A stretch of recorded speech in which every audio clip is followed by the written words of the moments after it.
বিসমিল্লাহির রহমানির রহিম। সুপ্রিয় দর্শক, রাজবাড়ী জেলা বালিয়াকান্দি থানা ঘোড়ামারা গ্রামে এই মাঠে পেঁয়াজ লাগানো শুরু হয়েছে। নতুন এই প্রথম শুরু হয়েছে পেঁয়াজ লাগানো। আপনাদেরকে দেখাচ্ছি আমি। মাঠটা বড়াই কিন্তু দেখেন পেঁয়াজ রসুনে ভর্তি। সুপ্রিয় দর্শক, আমাদের এলাকার কৃষক কিন্তু পেঁয়াজে বা রসুন, পাট, ধান এগুলোর জন্য আমাদের এলাকাটা বিখ্যাত। আর সবাই কিন্তু দেখেন মাঠে কিন্তু পেঁয়াজ লাগানোর জন্য এই ধান লাগানোর পরে, ধান কাটানোর পরে কিন্তু এই দেখেন যে ক্ষেতগুলো ফেলিয়ে রাখছে, সবাই পেঁয়াজ লাগাবে।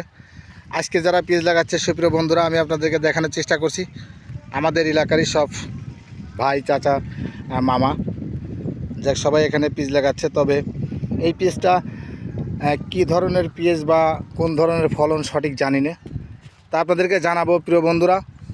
আমি আমার এই মামার কাছ থেকে জানাবো। আসসালামু আলাইকুম মামা। ওয়ালাইকুম আসসালাম মামা। আচ্ছা, এই যে পিসটা লাগাচ্ছেন, এই হালিটার নাম কি, এই দানাটার নাম কি? হাইব্রিড। হাইব্রিড।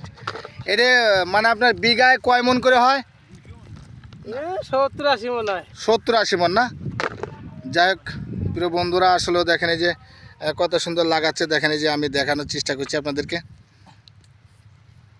এই দেখেন, মানুষ পারে না এমন কোনো কাজ নাই। দেখেন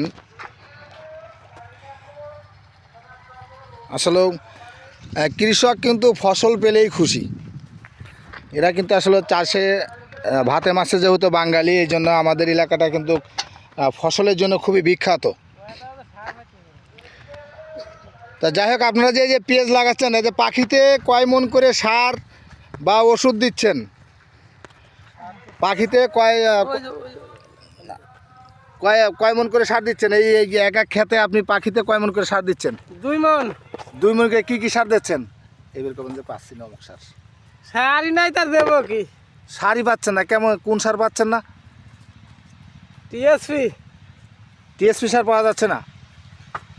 আর সুপ্রিয় বন্ধুরা, আসলেও দেখেন মাঠে কিন্তু সার ওষুধ দিয়েই কিন্তু এসব ফসল কিন্তু ফলানো হয়। তারপরেও শুনছি যে সার ওষুধ পাওয়া যাচ্ছে না। দেখেন আসলেও কী সার পাওয়া যাচ্ছে না, তার বললো যে টিএসপি সার। টিএসপি নাকি এখন আসলে পাওয়া যাচ্ছে না, কারণ তো সারের জোরেই কিন্তু ফসলগুলো হয়। যেহেতু আগে কিন্তু অনেক আগে আমরা তখন ছোটো ছিলাম, তখন কিন্তু সার ওষুধ লাগতো না। এখন বর্তমান সার ছাড়া কিন্তু মাঠে কোনো ফসলই হয় না। যাই হোক সুপ্রিয় বন্ধুরা, আপনাদেরকে দেখানোর চেষ্টা করলাম আমি।